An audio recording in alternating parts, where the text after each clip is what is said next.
Olá Ruth, tudo bem consigo? Olá, boa noite, Ângelo. Tudo bem? Boa Tudo noite ou ótimo bom, e bom fim de contigo também? tarde. São um pouco mais de 6h30 do dia. Hoje é dia que é 29, não é? Ou Hoje é 20. dia 29, É sim. 29, exatamente. Já não sei a quantas ando. Olha, vamos fazer então, como nós não combinamos propriamente nada, apenas pouco mais do que um encontro para que eu a possa conhecer um bocadinho melhor.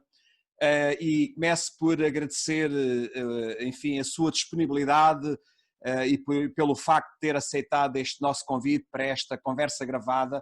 Trata-se, obviamente, e reitero o que disse, de uma conversa gravada e não propriamente uma entrevista, que isso podia ser assim uma coisa muito, ou deveria ser, ou poderia ser muito elaborada. É como se estivéssemos numa esplanada, como costumo dizer, quando for possível, num dia bonito, que não é o caso de hoje, no verão Olha, talvez. eu estou num sítio bonito, portanto Sim, não eu já faz vi que mal. sim. Já agora, já lhe pergunto sobre isso, tá? Que sítio é esse? Mas já lá vamos. Mas só para Está introduzir, bem. portanto, é um pouco esta ideia, este conceito, como e outros, não descobrimos a pólvora. Com certeza que é muito difícil ser-se original e criativo nesse sentido da diferença pela diferença, mas é um pouco porque, enquanto poetisa que eu descobri há menos de um ano, meses não foi, nós, salvo erro, conhecemos presencialmente em junho, não Na foi? Feira do Livro. Exatamente, Sim, numa sim. sessão da apresentação de uma Mundos na Feira do Livro de Lisboa, e já estava na calha para entrar no Livro 10, da Mundos, e já vamos falar um bocadinho disso também. E depois achei bastante curioso todo o seu ativismo, digamos, cultural, literário, poético. Eu fiquei a pensar, bem, temos aqui uma poetisa, uma senhora que vale a pena conhecer melhor e que vale a pena, de alguma forma, como fazem os vampiros, sugar-lhe, entre aspas, no bom sentido, alguma coisa, não é? Entenda-se que é nesse sentido, obviamente. Não faz mal, tenho muito sangue para dar. Ora, então, mas, Ruth, eu quero é ouvi-la falar. Que espaço é esse onde está? Diga-me lá. Olha, eu estou aqui num espaço que é um espaço onde eu gosto de me reunir com amigos e falar sobre estas coisas da poesia Da da cultura. arte e de cultura e de partilharmos vivências. É um sítio chamado Richard's Garden. Fica aqui nos Olivais. É um sítio muito simpático porque é mesmo propício para tertúlias e conversas, tem um ambiente super bonito e artístico, cheio de murais e pinturas também de um amigo nosso, um amigo que nós conhecemos, e será o espaço para a nossa próxima tertúlia, portanto ficam já avisados e convidados. Ok. E o Ângelo também. Ok. É preciso é que esta chatice que nos está a acompanhar e a atazanar a vida, que é a pandemia, que seja o mais cedo possível, não é? Eu gosto de Olha, mas tertúlias. eu posso dizer, Ângelo, peço desculpa Diga, interromper, diga, nós diga. aqui temos um espaço aberto, propício mesmo, com todas as regras de segurança que precisamos e todas as condições. É um espaço aberto, mas resguardado, como viu há bocadinho, com lareira e tudo, e podemos estar super à vontade porque há espaço e há condições. E também se podem fazer outro tipo de eventos que não apenas tertúlias, não é? Lançamentos de Podem, sim, livros, por senhora. exemplo, Lançamentos de vernissagens. livros, temos que falar sobre isso. Está bem, com certeza. Não está em aberto, aliás, a última que fiz até foi no Teatro Joaquim Benito, em Almada, uma tertúlia num espaço também muito bonito que eles lá têm.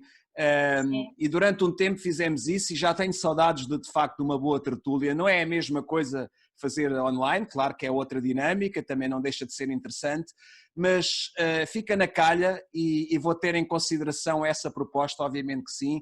E Claro. diga-me uma coisa, já que tivemos isto, a orientação é para onde isto nos levar. Já vi que a Ruth está muito associada a tertúlias, ou pelo menos tem esse peixinho, não é?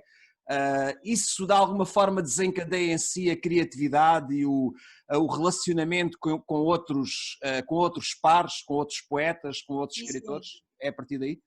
Essencialmente o relacionamento e a partilha, Hum. porque nós sabemos que por vezes o mundo da escrita e da poesia é um pouco solitário ou fica um pouco esquecido, e há muita gente que pensa que não é acessível a toda a gente, e eu gosto de mostrar e de partilhar a ideia que as pessoas podem partilhar, podem ouvir, podem inclusive nas minhas tertúlias trazem cada um o seu livro e fazemos uma coisa que é um conceito novo que eu vou aproveitar para partilhar consigo, que Força. é desgarrada poética.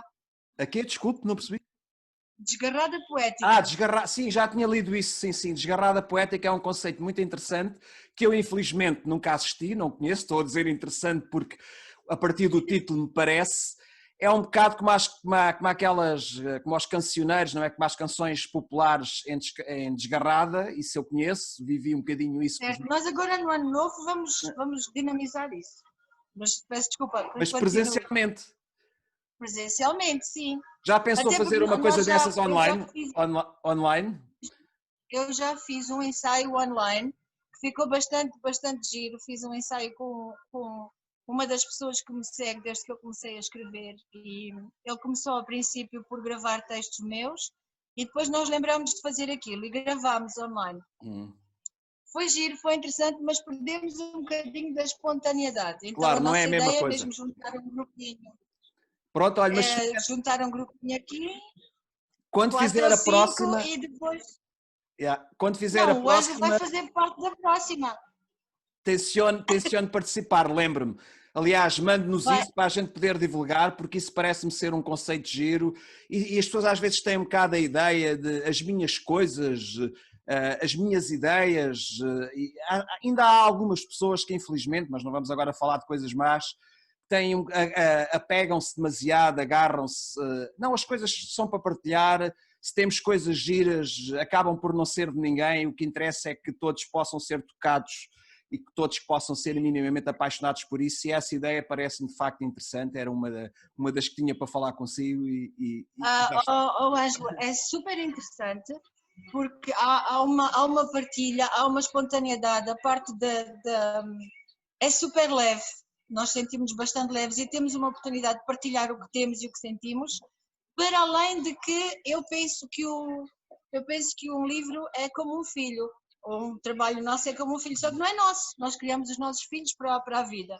E os livros, a poesia, o que nós escrevemos, se nós o começamos a tratar como só nosso, começamos a ter crianças definhadas e mal desenvolvidas.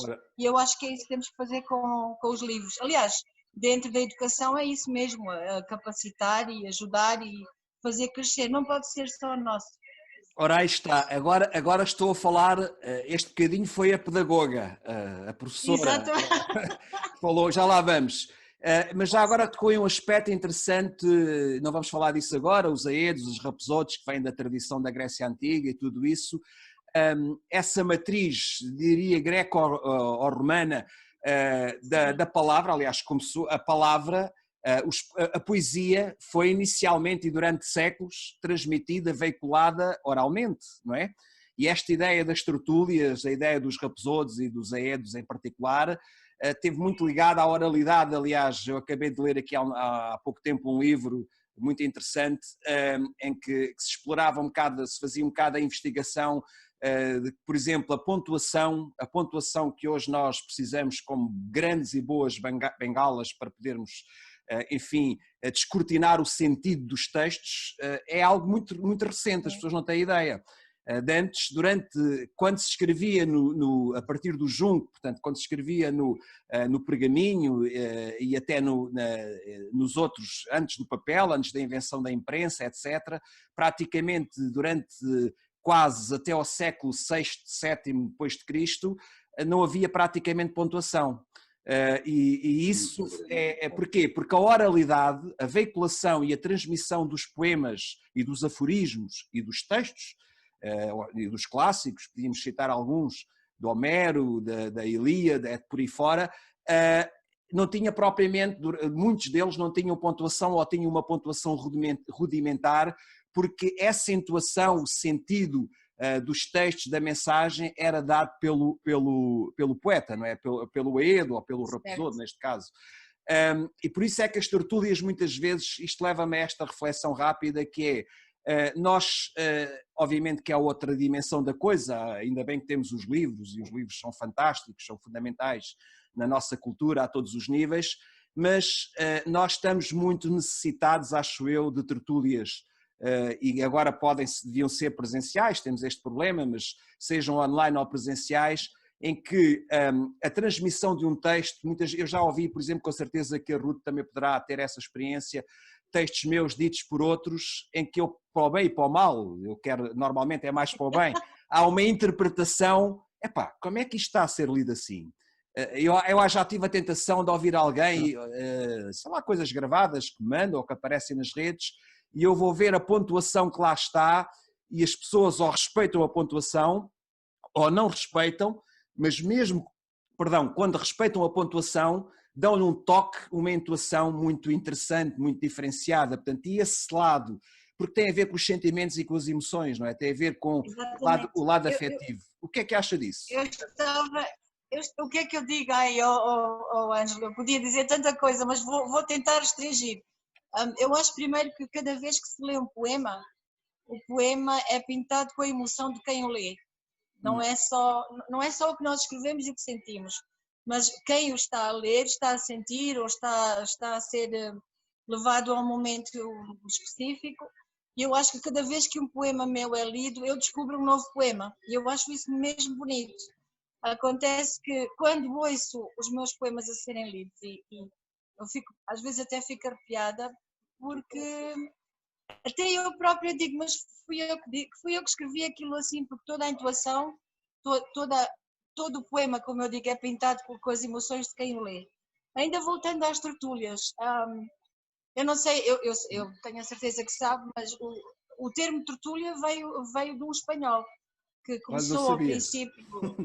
Olha, A sempre que eu etimologia da faço tertúlia, olha, não sei, esclareça-me. A sério. olha, vou tentar ser breve. Foi um espanhol tertúlio, e foi ele que começou a juntar intelectuais para poderem discutir obras de arte, textos, opiniões políticas, orientações, até mesmo dentro da medicina. E ele começou a juntá-los e eram as noites de tertúlio, logo ficaram noites tertulianas, e tertulianas nasceram as tertúlias. Nessas tertúlias, ele juntava pessoas por temas, até que a partir do momento em que ele começou a desenvolver-se mais para o lado artístico, poético e o lado mais sonhador.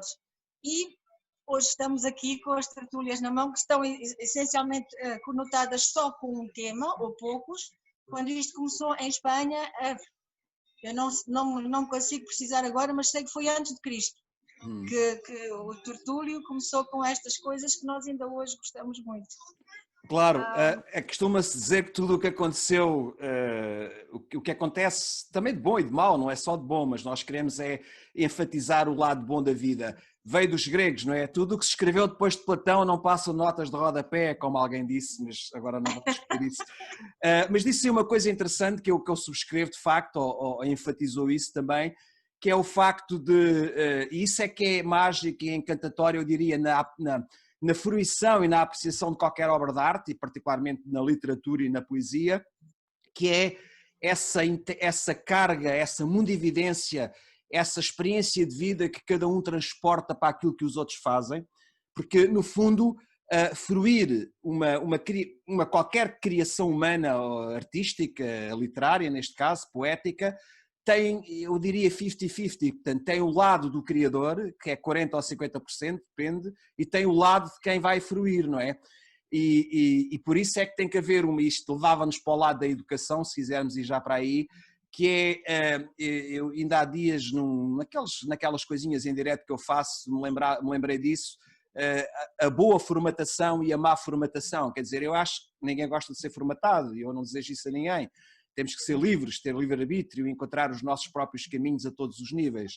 Mas a formatação escolar, educacional, familiar, até social, ao nível da família pelo menos, para as coisas da cultura, parece-me essencial. E eu acho que se calhar está-se a descurar um bocadinho esse lado, portanto, as pessoas estão a pensar muito obviamente que é importante, no bom emprego e no bom ordenado ou no bom salário que vão oferir, portanto as crianças e os jovens têm que ser orientados principalmente para aí, mas depois há toda todo um contexto cultural, todo um contexto literário, artístico, parece que passa ao lado. Eu, enquanto professor, também sinto isso cada vez mais, infelizmente. Eu fico muito contente que esteja a tocar precisamente nesse ponto, porque foi uma das, foi e é uma das minhas grandes lutas no que diz respeito à educação, é que por vezes esquecem-se ou esquecemos que a educação começa em casa.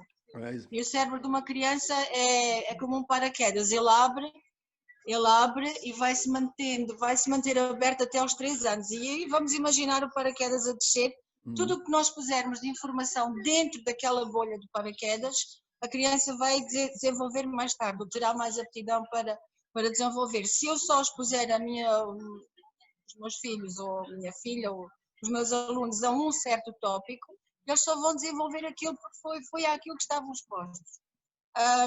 Eu como professora e mãe e como pedagoga tentei muitas vezes abrir o paraquedas e eu costumava dizer aos meus formandos, quanto mais coisas puserem no paraquedas melhor, porque mais expõem as crianças a temas diferentes. E eu acho que a literatura e a poesia e esta parte toda nossa, que é a nossa alma, nós esquecemos da alma e vamos muito para a parte do material, do materialismo, do consumismo, do fazer bem rápido, e esquecemos que para isso acontecer tem que haver um paraquedas de emoções bem aberto e bem fundamentado para que as crianças e o ser humano possa desenvolver. Um exemplo muito prático é a nossa geração ou a geração anterior não estava habituada a trabalhar com o rato do computador, e quando nós pegámos no rato, eu tenho a certeza que toda a gente pegou no rato e a seta foi para onde não devia. Já os pequeninos com o dedo, passam o dedo no telemóvel e vão para onde querem. Porquê? Porque eles já estão a ser expostos a isso e nós não fomos.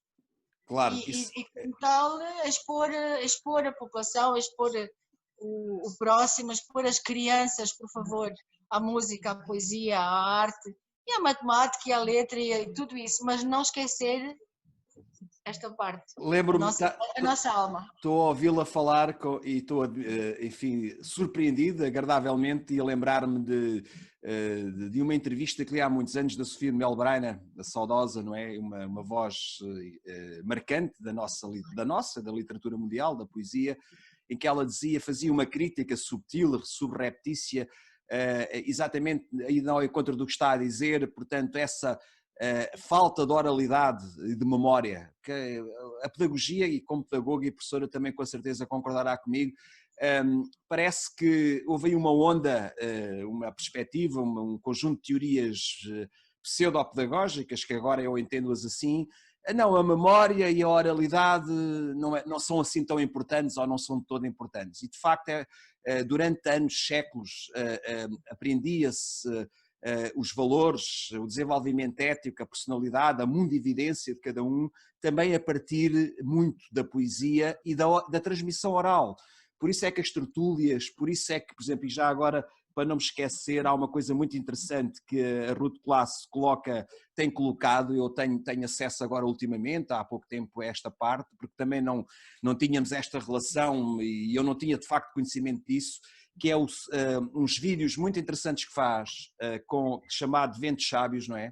Não sei se quer depois falar disso, que eu ouvi uns quantos que fui agora já ontem comecei a ver, muito interessantes, bem feitos, a técnica às vezes nem é preciso tanta técnica, porque eu acho que também se perde um bocado a autenticidade e a naturalidade destas coisas quando carregamos isto com demasiada tecnologia, mas gostei de ouvir aquilo que lá coloca e vem um bocado a talho de foice do que disse em relação às tertúlias. Portanto, aliás, este conceito e aqueles diretos que eu faço e tento motivar e galvanizar e incentivar outros para fazerem, é porque me parece, e tenho esta ideia há muitos anos para cá, que esse lado da oralidade, da transmissão, porque podíamos pôr aqui ainda outra bucha, que era onde é que está a comunicação social? Qual é o papel da comunicação social nisto tudo? É praticamente zero. E eu também fiz parte, durante anos, fui locutor de rádio, na Renascença, etc. E já na altura fazia essa crítica, quando tentava levar um poeta ou alguém ao programa, isso depois perde-se audiência, blá blá blá, não vamos falar disso. Esse lado, o que é que a Ruth pensa de tudo isto? Eu vou dizer, este lado, eu sou um bocadinho, eu penso um bocadinho diferente de muita gente e por vezes sou criticada. Eu Ainda lembro-me da bem. primeira vez que fui gravar uns poemas num estúdio de som. O técnico de som começou-me a dizer: não está bem, tens que pôr mais isto e tens que pôr mais aquilo O e tens que reverb. fazer isto mais teatral. E eu só dizia: eu não estou a sentir o poema, eu não sinto o poema. E ele dizia: não, mas tens que fazer assim, ler mais rápido e mais curto. E eu só dizia: eu não sinto o poema. Quando eu depois cheguei a um ponto que disse: olha, chega, eu virei a página, ele pensava que eu ia ler o poema que ele queria à maneira dele. Eu virei a página e li um poema meu que me era querido, no meu tom de voz, com a minha emoção, com o que eu sentia, e ele gravou aquilo do princípio ao fim e disse: perfeito. Portanto, no que diz respeito à emoção e à leitura e à divulgação, eu acho que, lembrando agora uma pessoa que me é do meu pai, ele dizia sempre: põe sempre um pouco de ti e um pouco de amor. Essa do um pouco de amor é bonito, mas põe um pouco de ti, vai-te buscar, vai sonhar como sonhavas em criança e põe isso em tudo o que fazes. E é o que eu tenho feito e tenho sentido feliz com isso. No que diz respeito a tudo isto, voltando à aprendizagem e educação, por vezes nós formadores e mesmo pais e no nosso dia a dia esquecemos de uma coisa importante que é a aprendizagem holística. Oh, exatamente. Quanto mais eu souber e conseguir relacionar o que eu sei a uma coisa nova, vou consolidando. E sem querer vou trabalhar a memória. Se eu souber que em português é vermelho, conheço a cor vermelha, escolhi vermelho porque sou do Benfica, óbvio. Se eu gosto do Cheguei, é vermelho, perfeito. conheço o vermelho. Pois é, mas olha, a gente depois fala sobre isso numa tertúlia. O meu filho é do Benfica também. Não Pronto, eu. está a ver? Criou uma pessoa de uma forma holística. Claro. A partir do momento que eu conheço o que é vermelho, eu vou conseguir relacionar a palavra red e rouge, e seja lá o que for, ao que eu já sei. E se nós continuarmos a não ler e a não escrever poesia e a não ler poesia, vamos nos distanciando cada vez mais. E nomes de escritores, nomes de obras, começa-nos a ser tudo muito distante. Portanto, a aprendizagem holística e a partilha de informação holística. Não pode ser só receber. Eu acho que Tem sim, que ser essa aquilo que ideia é. que às vezes está menos bem esclarecida ou é menos bem compreendida para alguns, até a educação e tudo na vida, quer dizer, nós portugueses, aquela ideia do desenrasca, de vamos um bocadinho a todos, somos um bocadinho holísticos, por natureza, Sim, sim, sim, está sim. no Mas nós ADN. somos holísticos sem pensar nisso, às vezes. O que é Sim, bom, sim, o que é bom. está na massa do 100, como se costuma dizer. Mas já agora temos falado aqui, e é um tema apaixonante, e com certeza que podemos continuar também por aí um bocadinho, mas também e podemos diversificar para outras áreas, porque de facto a Ruth Glass, eu vou colocar aqui que é poetisa e é uma mulher extremamente multifacetada, portanto, não é, não, mas a O Ângelo, poesia... o ser humano é muito multifacetado. Nós somos diamantes, só temos é que limar Exato. as diferentes Limar, facetas. dilapidar. Mas de facto Lapidar. gostava, portanto, e já estamos um bocado a afastar-nos da essência da poesia, sendo que ela está sempre presente, mas já que falamos da pedagoga, da educadora, da professora, para quem não conhece bem e quem possa ouvir isto, e oxalá que muita gente possa ouvir, porque aquilo que a Ruth tem para dizer é de facto interessante. Estudou em Cambridge, não foi? Quero falar um bocadinho disso, portanto, Olha, na Universidade de Cambridge, fala-me lá disso. eu posso falar um bocadinho da aventura de ser estudante. Sim. Embora há coisas, não posso contar tudo. Não posso contar Sim, tudo. aquelas coisas menos boas não conte. Aquelas mais culturais não dá para partilhar, não. Como todos. Ângelo, eu nasci em Angola Em e Benguela, cresci não em foi? Angola, Benguela, sim. Cresci na terra, cresci no mato. Quando eu digo mato, falo da natureza, que é uma coisa que, aliás, reflete-se muito nos meus poemas. Era Lembro-me isso que eu ia... agora até, inclusive. É. Isso nota-se, Então, nota-se, já nota-se. lá vamos. Houve então a Revolução, houve a passagem pelo campo de refugiados, possivelmente, vamos tocar no assunto ou não. Sim. Passei para a África do Sul e ao crescer então eu fiz as coisas um bocadinho ao contrário. Primeiro casei, depois estudei e foi por aí. Mas sim, experiência de Cambridge foi boa, porque primeiro os meus estudos eu fiz de uma forma muito focada, porque sabia que era ou ali ou nunca mais. Foi uma aprendizagem enorme. Eu acho que conheci mais Cambridge do que o resto do que estava à volta, porque eu estava mesmo focada. É. A partir daí fui-me especializando aqui e ali, eu estive em vários sítios e Já agora permita-se-me, eu estive lá uns 15 anos com um sim, amigo que era mordomo, infelizmente já não está entre nós, da Embaixada Portuguesa em Londres, em Inglaterra, em Londres, não é? E sim. ele tinha alguns privilégios e eu fui ver recantos de Cambridge muito interessantes. Tenho uma boa memória do campus, digamos, universitário de Cambridge. Olha, o campus universitário de Cambridge faz-me lembrar um bocadinho o de Istambul, a Faculdade de Letras de Istambul. Tem o mesmo ambiente, se o Ângelo Já esteve estive em lá, Istambul, mas não estive no campus universitário. então vai dar um passeio ao Rio Bósforo e quando atravessar Estive vai lá. passar pela Faculdade de Letras. É lindíssimo e tem o mesmo ambiente, tem o mesmo peso, tem a mesma alma e respira-se a mesma. Então digamos que a Ruth é poliglota, fala tão bem português como inglês e provavelmente outras línguas, não? Sim, É? olha, neste momento já não posso dizer isso, mas durante muito tempo eu sentia muito mais à vontade com o inglês do que o português.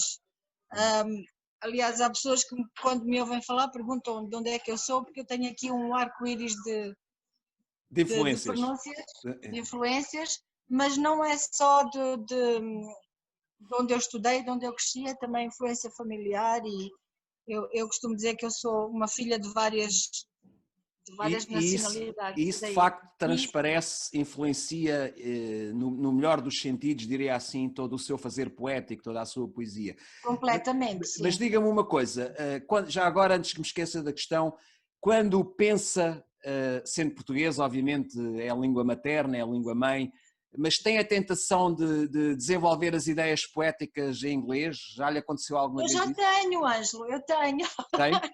Eu tenho Não, todo. escrever a gênese, a origem de um poema ser escrito automaticamente em inglês. Tenho. Aliás, tanto vai para um como para o outro. Tenho partilhado os portugueses aqui porque estamos aqui, porque os meus leitores têm sido essencialmente portugueses, Palopes e Brasil, mas tenho também poemas em inglês que são lidos por muita gente, algumas pessoas na América, que aparece na minha página, o Eagle Soul. Então não se Eu esqueça tenho de converter, de traduzir os poemas que estão na Mundos para inglês, caso não esteja. Olha, já pensei nisso. Eu, antes de vir para aqui, estava a olhar para os poemas que estavam no Mundos, as analogias e o Eu Quero Tempo, são dois que eu posso muito bem passar para inglês, mas eu prefiro começar a pensar e sentir em inglês e seguir essa linha, até porque a língua tem outro feeling, outro sentido, e o português deixar com o português. O português é muito mais paixão, é muito mais vivo. Mas O é uma inglês é língua mais mais rica, não celeiro. é? Já que, não querendo ter, enfim, não somos filólogos nem nada parecido, acho eu, ou pelo menos os conhecimentos que temos não nos permitirão ir Sim. além de coisas banais em relação a isto, mas a língua portuguesa é muito rica, por isso é mais difícil, não é? Aliás, alguém dizia que não é possível, isto agora é um trocadilho, vale o que vale, os puritanos destas coisas que nos estiverem a ouvir, olha, aceitem ou não que se tramem. É assim, alguém dizia, era numa canção do Caetano Veloso, só é possível filosofar em alemão, eu diria que só é possível poetizar em português. Isto Não é choca. possível, eu concordo plenamente. Eu concordo E percebe plenamente. porque é que eu estou a dizer isto. Portanto, é uma língua de facto a saudade, a nostalgia, a história que nós temos. Não quer dizer que há grandes poetas ingleses, atenção, pedimos aqui, Sim, sem dúvida. mas de facto eu acho que os melhores poetas do mundo são em língua portuguesa. Tem outra coisa. O poeta em si pode inventar, fazer, modificar palavras. E nada como o português peço desculpa, eu estou numa Estou aí a esplanada, partir a peço louça. desculpa. Estou a partir a louça toda aqui.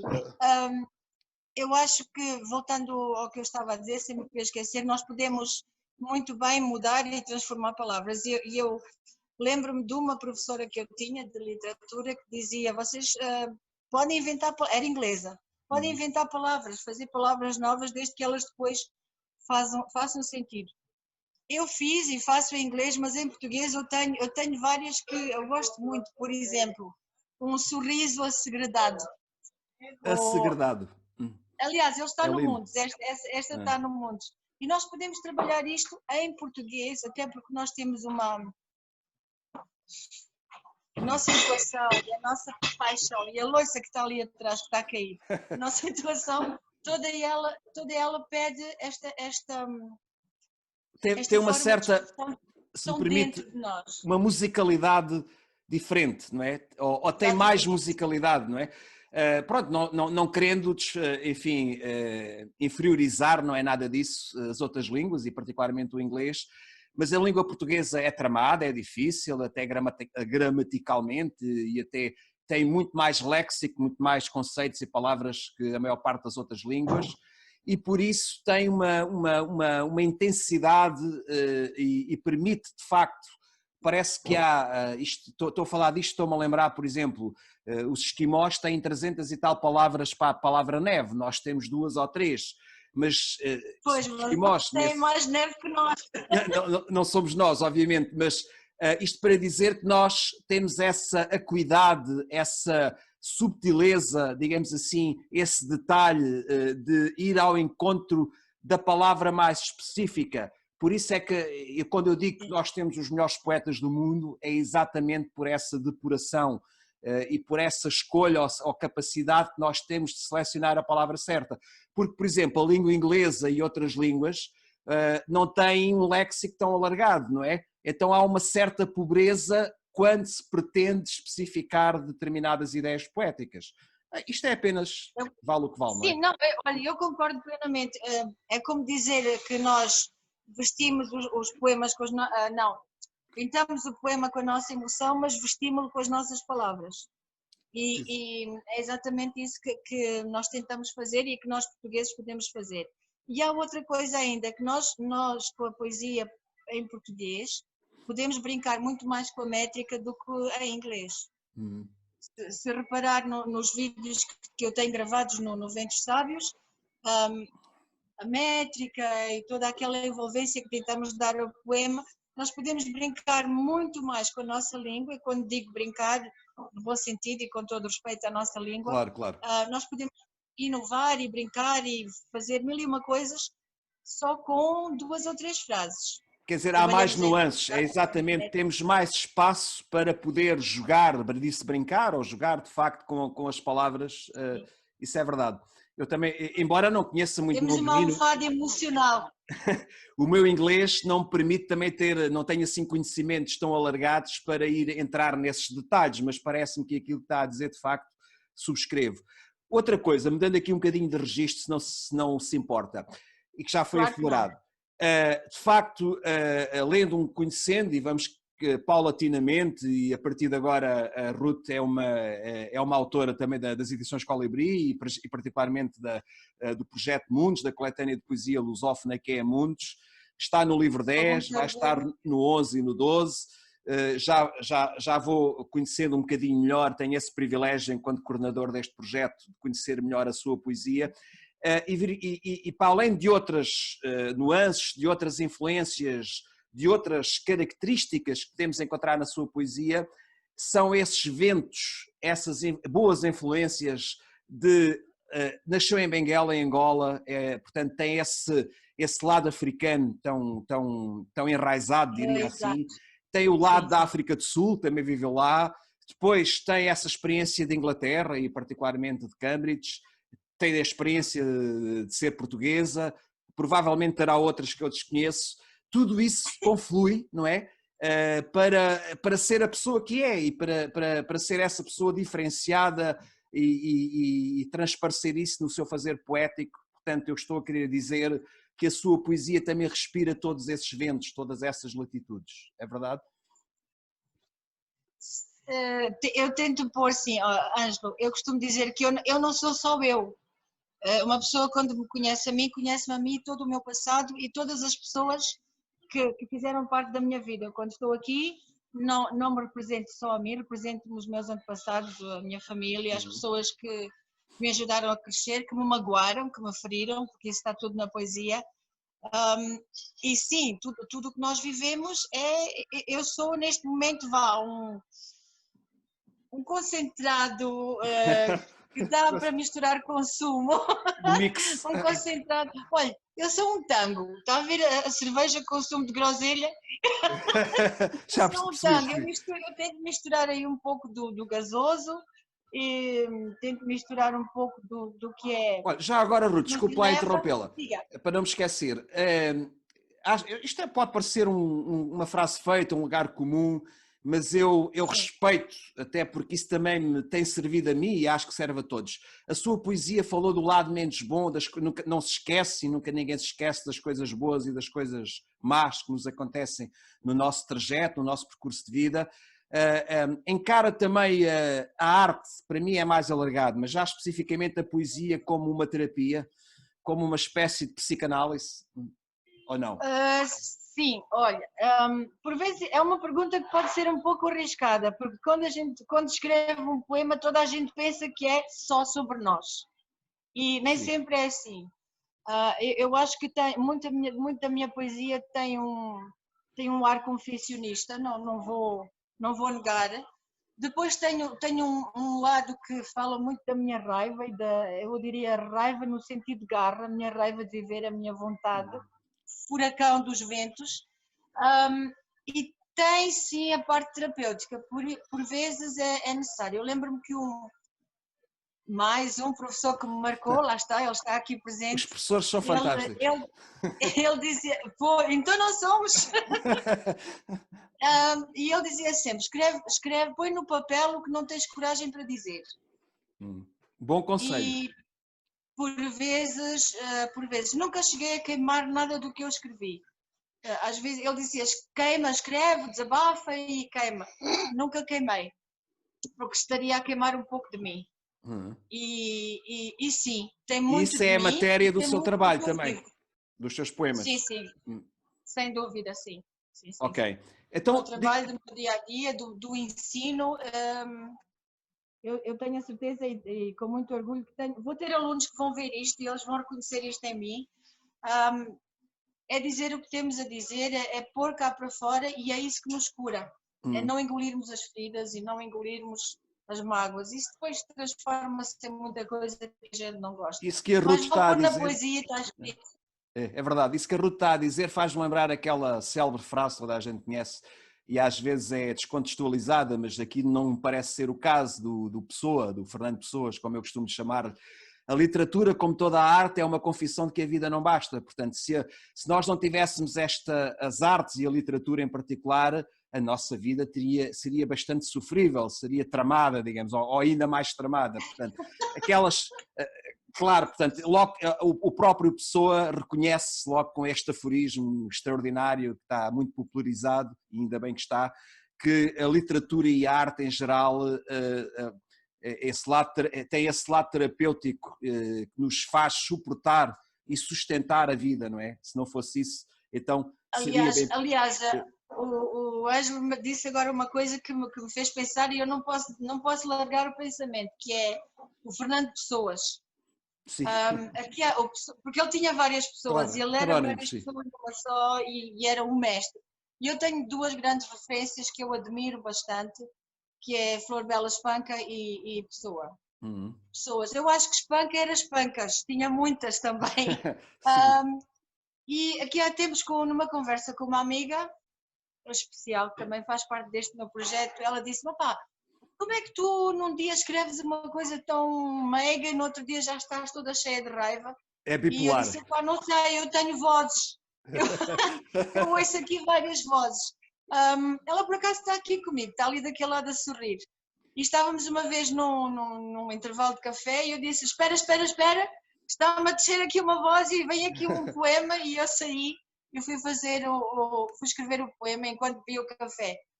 E quem lesse aquele poema parecia uma confissão de amor, uma coisa assim. Mas pronto, foi aquela voz que me falou e foi aquela que Eu Já não agora, sou oh, Ruth, louca. já que falou nisso, é uma repentista, portanto, há aquelas pessoas que, há uns versos de Camões que retrata isto que eu estou a tentar agora partilhar consigo, há aquelas pessoas, poetas, romancistas, criadores em todos os géneros literários, que trabalham, há quem reescreva 10, 15 vezes o poema, há quem volte, guarde não sei quantos anos e volte lá, e há aqueles que em 5 minutos isto está pronto, eu não quero mexer mais nisto. É assim? Como é que é a sua técnica? E há quem não acredita. Olha, eu tenho um amigo que diz assim: olha para mim e se eu estiver a fazer alguma coisa, ele diz: ai meu Deus, lá vem poema. Mas é assim, é muito baseado no repentismo. Tanto desce naquela hora, como trevoada, como um amigo meu há pouco tempo disse: deixa que as palavras te escorreguem pelos dedos. Tanto pode ser assim, como acontece muitas vezes eu estar com aquela emoção, com aquela filosofia, vá, digamos, aquele sentimento ali guardado e ele está ali, mas eu não escrevo. De repente eu vou no trânsito e eu tenho que gravar ou tenho que escrever num guardanapo e quando sai, sai. Tento ver se há ali um erro ou dois de ortografia ou não e às vezes salta-me Claro. alguma coisa, mas eu acho que é próprio de quem escreve por cascata. Não tem a Cascata. tentação de rebuscar a linguagem, de voltar lá, de emendar o verso, de Não, não, procurar o não, conceito? é o que sai. Não é? É trovoada e vendaval mesmo, Portanto, é assim que a sai. Ruth é uma mulher telúrica, espontânea, que tem uma grande paixão, já percebi ainda bem, pela poesia. Vive de facto, porque há aquela ideia, isto pode parecer uma frase feita também, e de vez em quando, de quando em vez, quando tenho a oportunidade, falo dela. Escrever livros, publicar é interessante, aliás, eu sou um dos responsáveis por isso há muitos anos e publico muita gente e em vários projetos e tenho feito isso ao longo, praticamente desde que me conheço enquanto pessoa, desde os meus 20 e poucos anos, mas há um lado que tenho tentado incutir, galvanizar, motivar e que tenho tentado também eu próprio disciplinar-me em relação a isso, que é, atenção, livros há muitos, publicar, fazer versos, escrever, isso é bom, é uma dimensão que faz falta, está entranhada na nossa cultura e é o bichinho de fazer as coisas com alguma regularidade. Mas há pessoas, parece que só são poetas nos livros, só são poetas nos momentos de partilha, digamos, oficial da coisa, no mau sentido do termo. Eu já vi que a Ruth não é assim, que a Ruth transporta a poesia para a sua vida cotidiana e diária. Estou correto? Eu estou aqui a ferver porque o Ângelo está a falar e eu estou a ter mil e uma imagens da Se origem de calhar estou a vários falar poemas, demais, sim. força. Não, não está nada, não está nada, está-me a inspirar. Primeiro queria dizer que eu nunca me arrependi de nenhum poema que eu escrevi. Tudo o que eu escrevo é por aí. Posso dizer também que, e digo isto modestamente e em sinceridade, dá muito mais prazer escrever e partilhar um poema do que tê-lo num livro. Tê-lo num livro, ok, é um filho, vai ficar, é um testemunho, é uma coisa bonita que nós gostamos de ter e ver o nosso nome, não vou dizer que não, mas escrever uma poesia, partilhá-la e haver alguém que me diz, epá, tu descreveste-me de cima a baixo, ou tu leste-me e esta foi para mim. Isso para mim é que é escrever poesia.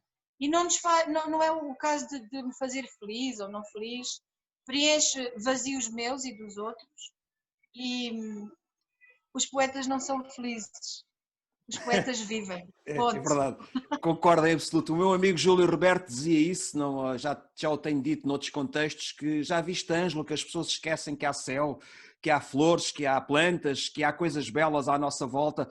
Estamos tão amarfanhados, permita-se-me o termo, estamos tão viciados no ramo-ramo da vida, no cotidiano, que isto é um bocado, se me permitir-me vir esta imagem, que há tempos, pronto, gosto muito de música, vou a concertos quando é possível, e irritei-me com um fulano no pavilhão Atlântico que viu o concerto todo a gravá-lo num telemóvel à minha frente. Então o meu amigo está a gravar isso e não está a viver, não está... Lá que vi filme um bocadinho para mostrar aos filhos ou aos netos, ainda compreendo. Agora estar 1 hora e tal a filmar aquilo, quer dizer, as pessoas às vezes... Eu também contra mim falo, porque às vezes estamos tão embrenhados nos compromissos culturais também, e não só, e profissionais a todos os níveis, nos esquecemos de viver o lado poético da vida. Portanto, encarar a vida nesse sentido, e parece-me que isso, o seu sorriso, a sua maneira de ser, aquilo que diz, a forma como participa e partilha nas coisas, é por isso que está aqui a conversar comigo, porque não interessa vir aqui toda a gente, interessa vir pessoas que de facto, para mim é isso que me interessa particularmente, que eu perceba, e de facto isso é uma homenagem que lhe faço, que a Ruth tem essa vivência poética no seu dia-a-dia. Gostava de subscrever isso. Olha, Ângelo, está a nascer um poema. Está-me a nascer um poema. Outra coisa, Ruth. Ainda temos aqui outras coisinhas. Diga? Ainda temos aqui outras coisinhas para explorar, se não se importa. Sim. Eu queria só dizer que diga. Essa parte de estar a filmar um concerto, eu acho que nós preocupamos-nos tanto com apanhar a imagem que esquecemos de viver o sentimento. E há momentos na vida que eu não quero de todo gravar, eu quero só sentir e guardar. Pronto, já disse. É verdade, concordo. Eu estou aqui, aliás, nós, normalmente o clássico destas coisas, se isto fosse um programa de rádio ou de televisão, uma treta qualquer, o que a gente faria era apresentar, ler o currículo, uma sinopse biográfica. Tentei não fazer isso, como viu, mas de alguma forma há aqui 2 ou 3 coisas. Eu estou aqui a olhar para, já agora, não quero mais, a Ruth Colasso entrou neste livro da Mundos, a gente depois mostra melhor a capa, exatamente, vai entrar no 11 e na 12, que estão em formação, e que eu conheci, enfim, as primeiras dicas sobre a sua, diria, personalidade, sobre quem é a Ruth, que é muito mais do que está escrito num simples currículo ou sinopse biobibliográfica. Mas há aqui 2 ou 3 coisas que algumas já afloramos, já falamos. Há aqui uma que fala, e ainda bem que fala, quando diz com uma forte ligação, não, isto já falamos, após a descolonialização esteve 6 meses num campo de concentração, num campo de refugiados, é isso, no deserto de Namibe, onde aprendeu a resiliência como forma de vida. Isto parece ter sido uma experiência marcante, obviamente que sim. Quero falar um bocadinho disto. Que experiência foi esta? Ângelo, essa menina, essa criança que passou pelo campo de refugiados é quem eu sou. Isto foi tinha que idade, mais ou menos? Eu fiz 8 anos no campo de refugiados do Calais. Nós passamos por vários acampamentos, mas houve 2 que nos marcaram mais porque tivemos lá mais tempo e as vicissitudes foram bem maiores e marcantes. Foi o Calais e o Katowice. Eu tenho a certeza que muita gente vai ouvir e conhecer estes 2 nomes. E sim, essa experiência foi uma experiência em que, acima de tudo, há que homenagear os meus pais porque conseguiram fazer com que eu passasse por tudo aquilo com consciência de que não havia comida, não havia água, o sol queimava, os pés rachavam, não havia condições de vida, mas eu tive sempre aquele núcleo de amor entre os 2, sempre ali comigo. E conseguiam-me sempre mostrar que amanhã vai ser melhor. Às vezes não era. Claro. Amanhã vai ser melhor. Foi uma grande provação, sim, onde eu não quero falar muito disto porque eu tenho um projeto sobre isto. Sobre isso. E então não vamos quebrar a surpresa, vamos aguardar, mas a sua resiliência a todas as dimensões, a todos os níveis, parece-me não só, mas também tem a ver com isto, não é? Como diz aqui, como diz que foi tem mesmo... a ver com... Diz que aprendeu a resiliência, é bonito isto que escreve, são palavras suas, aprendeu a resiliência como forma de vida. E de facto, sem dúvida, tem muito a ver com esta sua experiência. E esta sua estadia na África do Sul, viveu em Joanesburgo, o que é que traz de lá para a vida? Ui! Trago a minha adolescência, trago anos muito, muito felizes, trago amizades que ainda hoje, 2 delas pelo menos, são aquelas pessoas que estão lá. Um beijinho para a Paula Pestana e para o José Silva. Viveu os tempos do apartheid, viveu isso, do apartheid? Vivi, Ângelo. Quando nós fomos finalmente vá resgatados do campo de refugiados para entrarmos na África do Sul, que nós estivemos ali na fronteira durante uns tempos, na terra de ninguém, sem podermos andar nem para trás nem para a frente, sem sequer podermos nem à caça, nem, não havia como.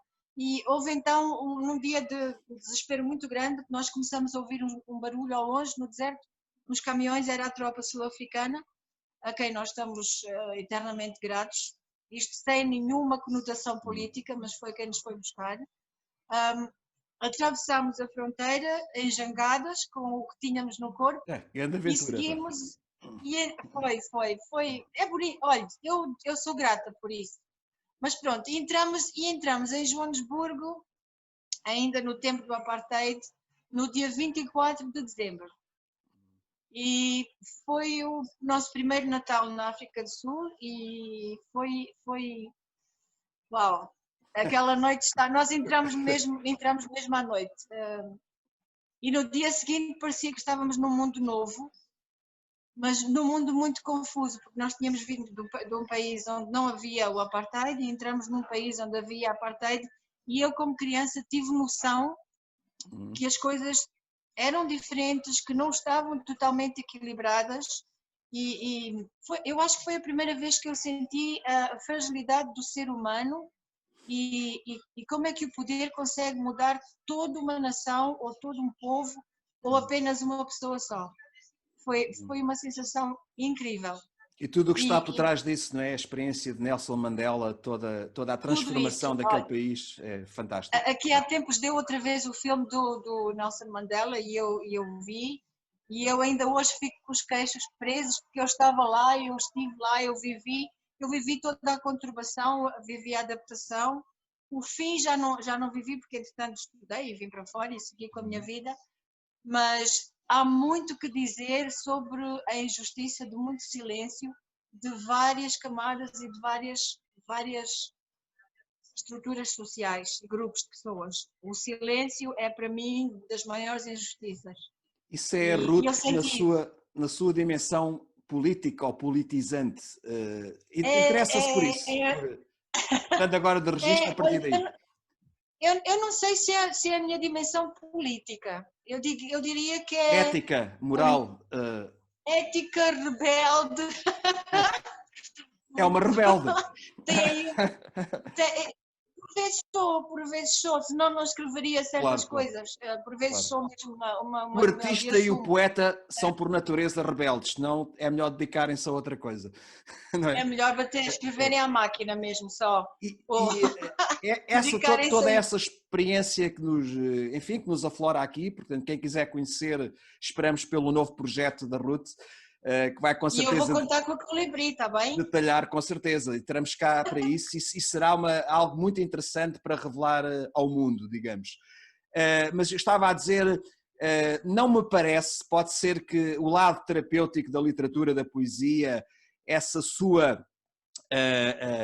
seu reencontro e porque é uma mulher de paz, é uma mulher pacífica, porque senão também não estaria nas artes, diria assim, há algo de revolucionário em si que permanece depois de toda essa experiência? É uma mulher revolucionária em todos os sentidos e não apenas no político? Olha, isso faz-me aqui um remoinho no peito e eu fico com o peito parece ovo mexido. Sim, há muitas coisas que eu gostava de mudar, inclusive no meu dia-a-dia, como toda a gente. Revolucionária depende da conotação e de como quero usar essa palavra. Sim, eu gosto de revolucionar. Claro, tem várias nuances. É revolução, sim. Mas se me disseres que se a minha parte revolucionária é no pensamento, é sem dúvida. E se eu gosto de pôr pessoas a pensarem de uma forma mais revolucionária, ponho. E uma das coisas que eu tento sempre fazer, e fazia com os meus alunos e com a minha filha e com toda a gente, é tenta ver isto de outro prisma. Porque para mim, eu olho e, por exemplo, temos aqui um livro e o Ângelo está a ver a capa, mas eu estou a ver a parte de trás do livro e a mesma coisa pode ter significados diferentes. Exatamente. E é isto que eu luto muito sei lá, às vezes em conversas é o que sai e na minha poesia tento retratar também. Tentar explorar, se me permite a síntese, tentar explorar os outros lados que às vezes são apenas intuídos ou nem sequer isso, não é? Parece que a tal forma holística. Sim, exatamente. Nós temos uma visão holística da vida, a todas as dimensões, isso é importante, porque às vezes há uma maniqueísmo, não é? As pessoas só veem as coisas a dois níveis ou a três e pouco mais, portanto parece... E formatado. Exatamente. Aliás, os artistas e os criadores e os poetas servem também para isso, para dar outra perspectiva. E às vezes são perspectivas que não lembram ao diabo, mas ainda bem que alguém se lembra delas, não é? Sim, é verdade. Ora, o meu pai às vezes dizia, como é que eu fiz uma filha tão complicada? E eu a brincar dizia, pai, eu não sou complicada, eu sou complexa.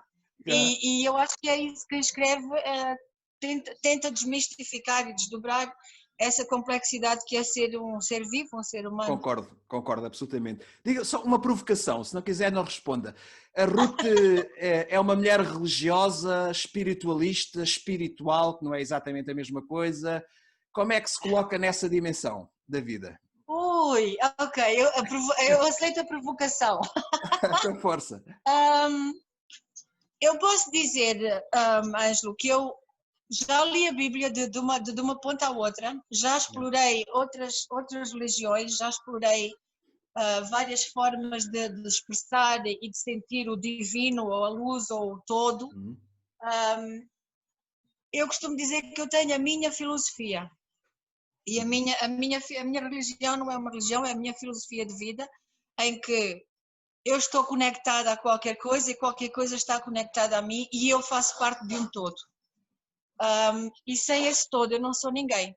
Eu, para ser alguém, preciso de ser alguém quando está alguém ao meu lado. E é isso, a minha filosofia de vida é essa. Eu estou enquanto tu estiveres. Exatamente. Estou-me a lembrar, à pala daquilo que disse, ou a talho de foice, um filósofo, um pensador, dizia, o Mounier, que o olhar do outro mata-me e obriga-me a reconhecer o que sou. Portanto, no fundo é aquilo que está a dizer e nós às vezes temos o si mesmo, não é? A ideia do quem eu sou, perguntamos e tentamos dar a resposta, mas uma parte substancial dessa resposta, por muito autêntico que nós queiramos ser connosco mesmos, é o outro que nos diz quem nós somos, não é? Concorda? Portanto, também Sem dúvida, quando eu estou-me a lembrar de uma conversa que tive com uma amiga astróloga há pouco tempo, que ela é astróloga, e ela estava a dizer, tudo o que acontece em cima reflete-se cá em baixo. E eu disse, sim, e tudo o que eu critico em ti, exatamente, tudo o que eu critico em ti, eu tenho que trabalhar em mim, porque nós só conseguimos reconhecer o que nós já conhecemos, senão não reconhecemos, temos que o aprender. E concordo quando o Ângelo diz, acabou de dizer o que disse, efetivamente o que eu critico em mim, o que eu critico em ti, tenho que trabalhar em mim. E o que eu te mostro é apenas o espelho de quem tu és. E por vezes podemos olhar muito mais para pessoas que nós criticamos e ver se efetivamente o que nós criticamos nos outros não está presente em nós também. E é uma experiência surpreendente. Eu posso dizer que eu experimentei e... Flagelação. Percebo.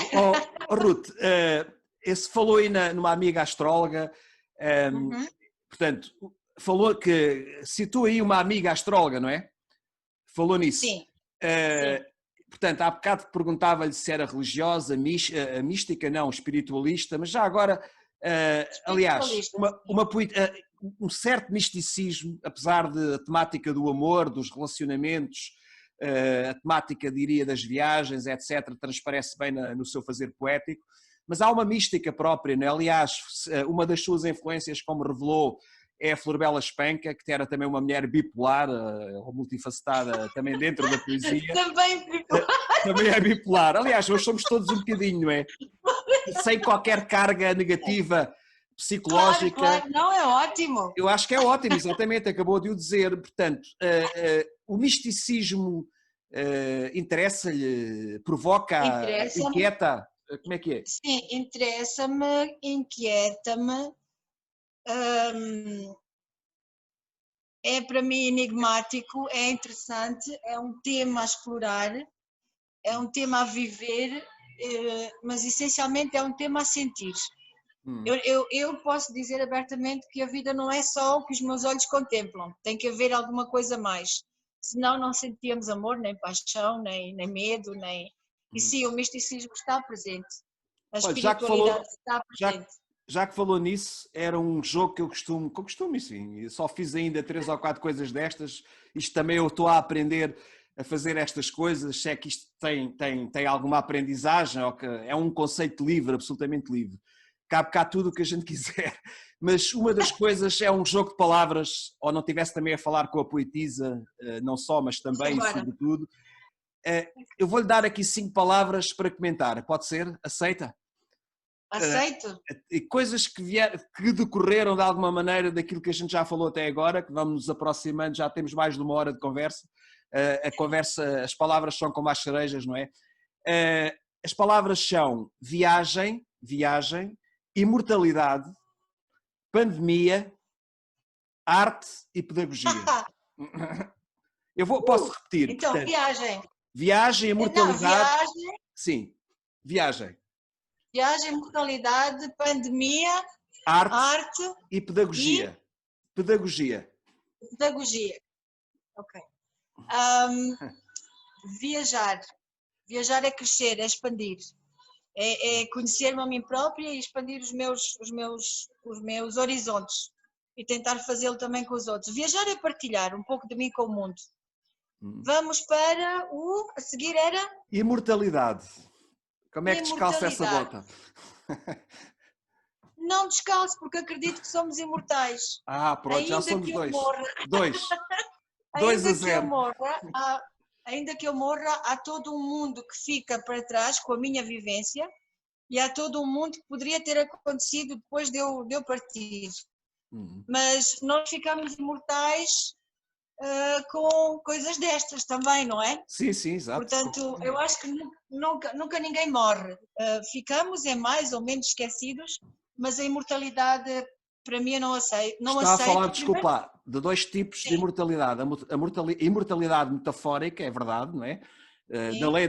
Da lei da morte me vou libertando, como dizia o grande Camões, através da obra. Toda a gente tem um legado qualquer para deixar. Eu costumo dizer que podemos ser riquíssimos materialmente, mas o melhor legado, seja mais aceito ou menos aceito, mais desenvolvido ou menos, é o nosso legado espiritual e cultural. E aí estou de acordo consigo. Agora, eu gostava de ouvir a poetisa Ruth, a imortalidade no sentido mais essencial do conceito. A nossa vida, se quiser ponha aí a ideia da ressurreição, da reencarnação, pode misturar isso tudo num cozinhado. O que é que acha disso? Eu tenho muita pena de não saber de cor, mas Betânia tem uns versos, tem um verso que diz: quando morrer... Betânia é espetáculo. Exato. Quando morrer voltarei para beber a água que não bebi e para viver o que não consegui viver. Está tudo dito. Isso. Portanto, concorda com isso, aceita esses versos da Betânia, da grande Betânia, que ela de facto sublima o mundo, e quem gosta, e muitos gostam, com as suas belas canções e com os seus poemas. A outra palavra, aliás, é pandemia. Ângelo, peço desculpa, eu tenho um poema que vai-lhe dar uma resposta a isso, e eu desafio assim a quem quiser a ir ver no canal YouTube No Ventos Sábios, um poema que eu escrevi que tem por título A Vida Não Me Chega. Creio que eu vi esse já, mas vou ver com mais atenção, vou ouvir. Então, creio que passei por aí a resposta do que eu acho. Sim, senhora. Okay. Vamos se tivéssemos outra tecnologia, passávamos aqui, mas não consigo agora. A outra palavra que está na ordem do dia e que mudou as nossas vidas e que nos tirou a normalidade, sendo que já estamos nós, enfim, a Ruth e pessoas como a Ruth, também não querem toda a normalidade, querem também alguma anormalidade. Com certeza não queremos esta a normalidade do vírus, do sacana do vírus. O que é que pensa disso?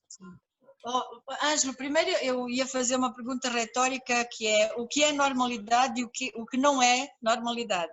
Concordo. Para mim, Covid, eu vou-lhe dar uma ou duas palavras porque é polémica. A minha postura perante toda esta pandemia é polémica. Tem trazido ao de cima algumas ideias diferentes da minha, mas eu vou dizer Covid, pandemia, reestruturação, adaptação. Está dito, Tá respondido. bom? Está bom, sim senhor, e chega. Para que falar tanto, não é? Já estamos cansados e ainda falar aqui tanto disso não vale a pena. Arte. Arte em sentido lato. Aliás, estou a ver aí obras de arte magníficas. Isso é de alguém em particular? É de um amigo, por acaso também conheço, chama-se Janeca. É Janeca. do pintor Janeca, sim, sim. É de estar aí. Olha, mostra só ali, daquele lado. Linda, essa sala é lindíssima. Quero estar aí um dia destes, quando for possível. Esta sala é um pátio. E lá dentro é onde a tertúlia vai acontecer. A arte, para mim, é a diferença entre uma imagem a preto e branco e uma imagem a cores. Mas eu acho que a arte não é a imagem a cores. A arte é a imagem a preto e branco, onde faz ressaltar e realçar todos os detalhes. Todas as pequenas linhas, todas as pequenas características de uma imagem, para mim são muito visíveis a preto e branco. É claro que a cor é muito bonita, é mais vivo, mas dá menos espaço para imaginar. E é Sim, isso que percebo. a arte é para mim. Deixar mais, é um bocado esta ideia de que o tudo feito, o tudo pronto, o demasiado acabado, torna as pessoas também preguiçosas. Portanto, há uma dimensão da arte que para o bem e para o mal nem sempre está devidamente explorada e compreendida, que é deixar, por isso é que o teatro, por isso é que algumas pessoas não gostam de teatro, aquele teatro mais rebuscado, porque obriga a pensar, por exemplo, porque obriga nós, espectadores, teremos que obrigatoriamente ser também personagens daquela peça, não é? É um bocado isso que está a dizer, portanto... Até porque hoje em dia já temos o teatro interativo, não é? Em que Sim, o sim, público sim. tem muita escolha, muita decisão. É uma maneira de alargar e desenvolver esse conceito. Por isso é que a pintura contemporânea, por exemplo, por isso é que a onda dos surrealistas e dos dadaístas, por exemplo, para muita gente fica de pé atrás ou é bastante incompreendido porque não consegue atingir essa ideia de que qualquer um de nós, o espectador, aquele que vai fruir, vai completar a obra, não é? Aliás, a sua poesia, não direi todos, mas alguns dos poemas deixam também muito em aberto. Não, agora és tu que tens que continuar isto, não é? Isso é começar com um bom e acabar com um bam, que é para deixar a pessoa a pensar. Claro, por isso é que a arte é mágica, é encantadora em geral, esta arte tem esta característica, esta dimensão que acabamos de falar. Bem, falta a pedagogia. Já falamos um bocadinho há pouco, mas já agora como é que sintetizava este conceito na sua vida? Pedagogia é capacitar, não é ensinar. Pedagogia é capacitar, é fazer com que os outros sejam suficientemente hábeis e suficientemente preparados com as destrezas necessárias para a vida. E nós temos muita mania da pedagogia no livro e by the book. Não. Há muita coisa que o aluno tem lá dentro, isto lembra-me o Fédon do Platão, não é? Há muita coisa que o aluno tem lá dentro e a velha que é sempre nova e fantástica, a metodologia socrática da ironia e da meiótica, não é? Está lá, muito do conhecimento já lá está. É preciso orientar para que ele nasça, para que ele dê à luz, não é? Trazer, evocar. Yeah. A pedagogia é evocar do aluno tudo o que ele tem para dar e depois transformar isso numa destreza. Que ainda há muita gente a abusar da cartilha, a abusar do currículo, sim, do programa. Há muita gente a despejar matéria, só despejar, não pode ser. Eu aí concordo consigo. Eu também tento, nem sempre é possível e às vezes somos obrigados pela própria instituição, pelo próprio Ministério, digamos, pela própria cultura de escola a não fazermos assim e podemos ser olhados de lado, mas eu de facto tento contrariar o status quo nesse sentido e vou um bocadinho para aquilo que a Ruth está a dizer. Até porque, Ângelo, na nossa sala mandamos nós, não é? Claro, claro, é verdade. Olha, Ruth, estamos com mais de 1 hora de conversa, 1h10, 1h15. Eu estaria aqui horas a falar consigo. De facto, foi uma conversa muito agradável. É uma conversa, não é nenhuma entrevista, e eu acho que aqueles que nos possam ver, e oxalá que sim, possam entender isto como uma conversa de dois amigos que se estão a conhecer, e particularmente a Ruth, que eu tinha muita curiosidade e continuo a ter, e agora já fiquei um bocadinho mais esclarecido, mas é sempre mais fascinante e surpreendente e interessante aquilo que falta conhecer. Aliás, o Wittgenstein tinha aquela célebre ideia, frase: tudo o que falta dizer é mais importante do que aquilo que está a ser dito ou que foi dito, não é? Portanto, eu tenho muitas expectativas em relação à Ruth, estou ansioso para que a Ruth possa revelar o potencial cultural e poético que tem dentro de si. É uma mulher extraordinária, maravilhosa, telúrica, e isto não é só enfim, não é só porque sim, é porque é verdade, porque é autêntico. Tenho muito prazer em tê-la no Projeto Mundos, estou muito feliz porque já sei que a vou ter no 11 e no 12, e oxalá que, por exemplo, que uma das... E nos outros, porque não? E oxalá, dizia eu, que possamos fazer nessa magnífica e bonita sala que eu estou a ver possamos fazer aí um evento, não é? Fica na calha, está bem? Vamos fazer, fica o desafio, está bem? Fica o desafio. Olha, Ruth, para terminar, uma mensagem, qualquer coisa que queira transmitir e dizer ao mundo, aos mundos. Que possamos sempre chegar onde somos mais esperados. Bonito. É isso. E basta. E basta. Que possamos desejar chegar onde possamos ser mais sempre esperados. Chegar onde somos esperados, sim. Sim, senhor. Fica uma boa mensagem para este próximo ano que se avizinha. Este ano foi péssimo, a gente vai querer esquecer muito do que aconteceu este ano. Eu desejo a si, a toda a sua família, a todos aqueles que nos possam ouvir, um excelente 2021, com muita literatura, com muita arte, enfim, com muitos livros e, sobretudo, com uma vivência e uma mundivivência poética. Faço esse desafio. Concorda? Muito obrigada. Concordo, aceito e está aceito. Ok, muito obrigada. Ruth, e para além de chegarmos, que possa chegar também até nós o que nós esperamos, não é? Claro, claro. Que seja bom também. E pronto, olha. Muito obrigada pela oportunidade e boa noite para si. Boa noite para si também, um beijinho, tudo a correr bem e boas entradas no próximo ano. Obrigado por ter concedido esta conversa. Obrigado, até sempre. Obrigada, com licença. Obrigada.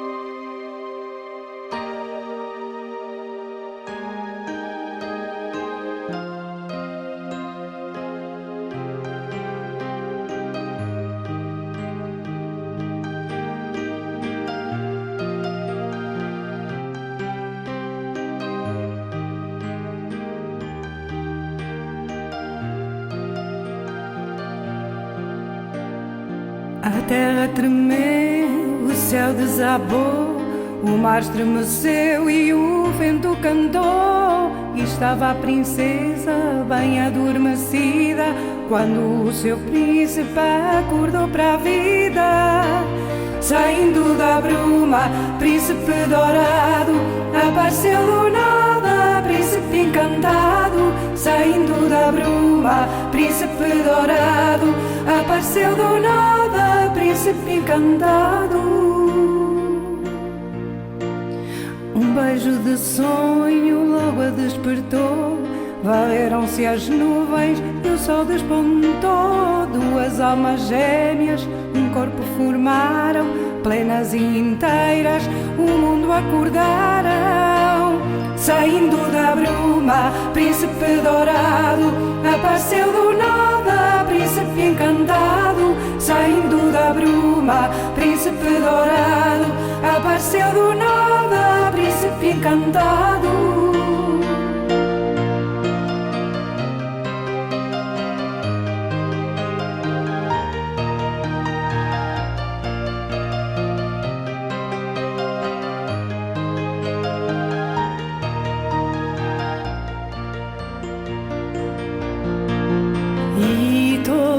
à volta ficaram espantados,